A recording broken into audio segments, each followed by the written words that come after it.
Hi guys, just a real quick review on the Hessaire portable swamp cooler. These are great, especially if you live in Arizona. However, if you're experiencing that crusty buildup that it sometimes can build up, I suggest that you get one of these AquaCrest RV water filters that you can purchase on Amazon. Sometimes these get full of the Hessaire swamp coolers get full of debris, gunk, and if you live in places like Mesa, Arizona, you get a lot of scale in the water, which can take out the pumps. So, again, you want to hook up one of these. I have mine hooked up just to the hose line, to the outlet there, where the hose bib is, and that will absolutely cure all that crusty hard water and scale. So all in all, it works great in the desert. Very happy with it. Had a couple of them. The water out here unfortunately is horrible.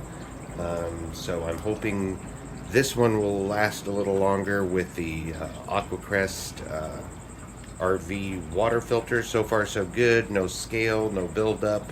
So I think if you live in a place with hard water or bad water, putting that RV filter on it will prolong the life of your machine.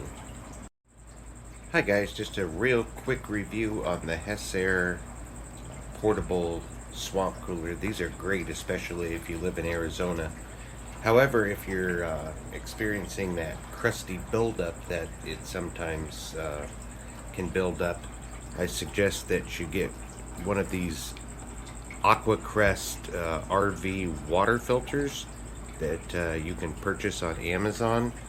Sometimes these get full of the Hessaire swamp coolers get full of debris, gunk, and if you live in places like Mesa, Arizona, you get a lot of scale in the water, which can take out the pumps. So again, you want to hook up one of these. I have mine hooked up just to the hose line, to the outlet there where the hose bib is, and that will absolutely cure all that crusty hard water and scale. So all in all, it works great in the desert. Very happy with it. Had a couple of them. The water out here unfortunately is horrible. So I'm hoping this one will last a little longer with the AquaCrest RV water filter. So far so good. No scale, no buildup. So I think if you live in a place with hard water or bad water, putting that RV filter on it will prolong the life of your machine.